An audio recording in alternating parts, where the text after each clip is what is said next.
1% da população mundial tem esse problema. Não é só você, né? Dentro da sua casa. Por exemplo, eu não sou celíaco, a minha esposa que é celíaca, e a doença bateu na nossa casa, então ninguém na nossa casa pode comer glúten. E aí veio de encontro com a PL 2484, que ajuda a identificar produtos que tenham glúten ou que não tenham glúten. Vamos falar com quem cuida das leis. Então eu comecei a militar sobre a questão de projetos de lei e criei esse projeto.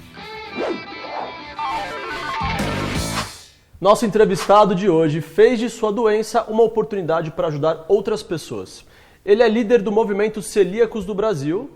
Eduardo Vidal, seja bem-vindo. Cara, muitíssimo obrigado pela oportunidade. De Fortaleza para São Paulo, é isso?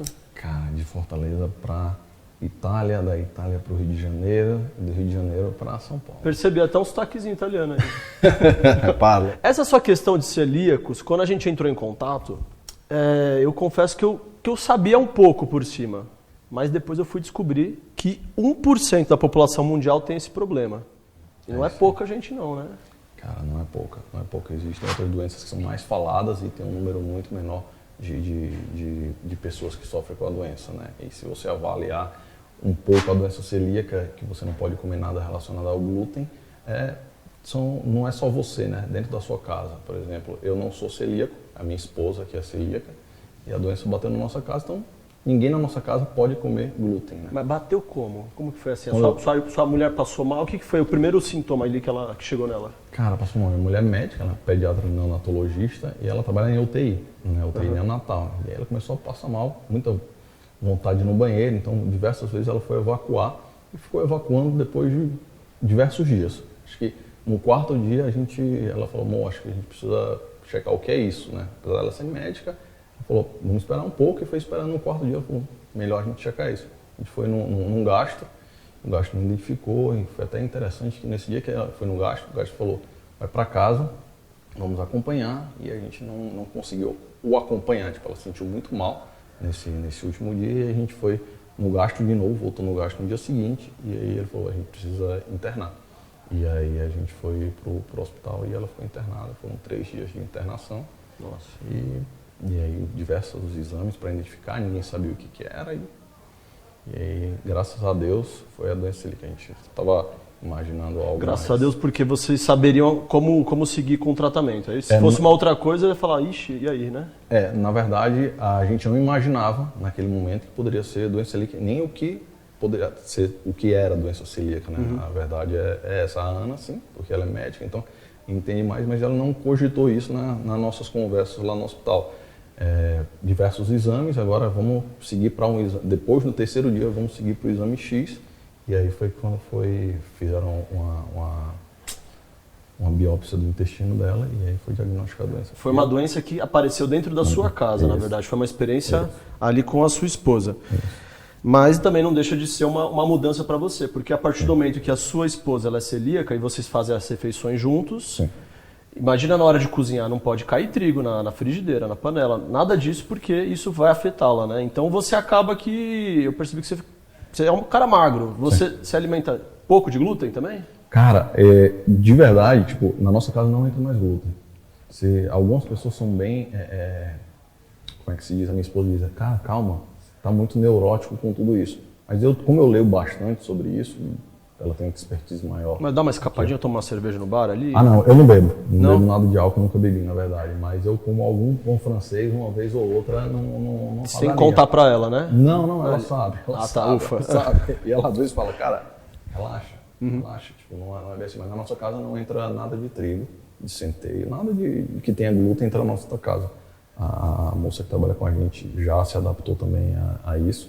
Então, eu sou celíaco por tabela, digamos assim, porque eu não como nada de glúten dentro da minha casa. Mas é bom, porque falam que apesar de gostoso, não é uma coisa muito saudável também de ter na alimentação, né? O glúten. Cara, em excesso também, inclusive? Tipo, não é saboroso. Eu não quero que isso vá a público, não é saboroso, mas quando você acerta a mão ali, fica muito bom, fica muito bom.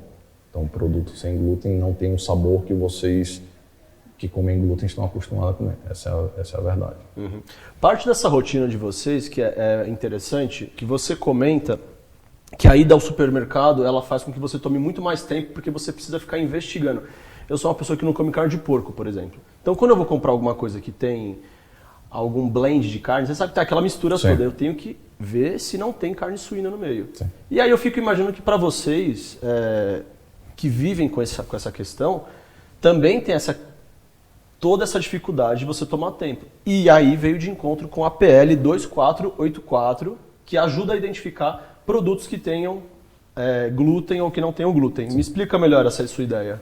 Bruno, muito interessante isso, porque eu ligo um pouco de 2015, 2016, quando eu fui convidado para fazer parte de uma startup chamada Supermercado Now. 3 colegas estavam tocando um negócio e eu cuidei de operações.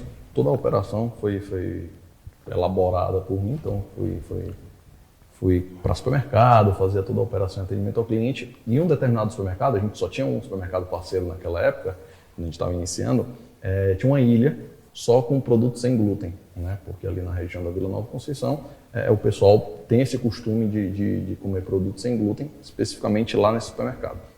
E aí, em 2019, quando eu comecei a ler sobre a doença celíaca, eu liguei à época do supermercado Now, e porque eu vou no supermercado fazer as compras na minha casa. Sempre gostei, por a questão de ter vivido no supermercado Now, sempre gostei de supermercado.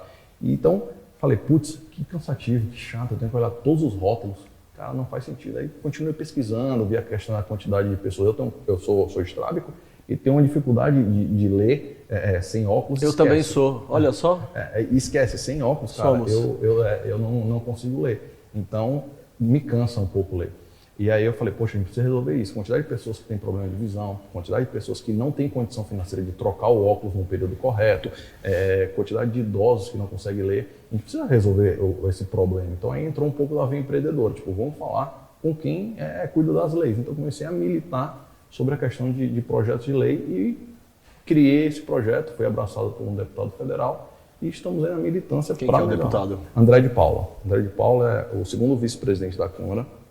Pernambucano, e ele me ajuda muito lá em Brasília. A gente conseguiu protocolar esses projetos. Tenho muito orgulho que todos os outros projetos que eu milito por 7 projetos especificamente, existem uma dezena na verdade 7 dezenas de projetos que também estão lá. Eu escolhi 7 projetos para cair em cima deles e lutar por eles, que eu acho que vai realmente fazer a diferença na vida do celíaco em curto prazo, né? Eu não posso pensar muito na frente. Essa sua bandeira, ela se tornou uma bandeira, foi exatamente por causa da sua esposa ou tinha alguma coisa a mais por trás dessa ideia? Cara, a gente sempre, na minha família, várias coisas começaram a remeter ao passado, né? Me recordo muito da minha mãe, a gente ir para o interior para doar coisas para pessoas com baixa renda lá no Ceará. A gente sempre teve esse costume de ajudar as pessoas que precisam, né? Então eu falei, putz, talvez seja um sinal agora de realmente colocar a mão na massa e sair de trás do escritório. Mas a massa sem glúten, A né? massa sem glúten, a massa Ok. sem glúten. E aí eu falei, poxa, será que não é um sinal de talvez colocar a mão na massa sem glúten para ajudar o pessoal? Tipo, parar sair do escritório, um pouco levantar a poeira. E aí eu falei, putz, vamos militar, vamos realmente fazer a diferença na vida das pessoas. Então, um turbilhão político aí, tipo, acho que era o momento de militar, achar as pessoas certas, porque tem pessoas certas que estão em Brasília para ajudar a gente. Então, era achar as pessoas e realmente resolver a vida de quem precisava. Muito bem. Bom, a gente vai fazer um rápido intervalo e a gente já volta com o nosso papo com o Eduardo Vidal. Voltamos já. A gente está no ano eleitoral. Existe alguma ideia da sua parte de seguir profissionalmente como alguém que milita por essa bandeira? Poderia citar aqui projetos de 2005 que estão parados lá na Câmara. Com a minha força, com as minhas idas e as minhas conversas em Brasília, esses projetos saíram da gaveta. Então eu não posso perder 2 horas, 3 horas para fazer uma compra de supermercado. Não posso olhar todos os rótulos. O celíaco, as pessoas que são diagnosticadas levam em média 7 anos para ter o diagnóstico. Isso é um absurdo.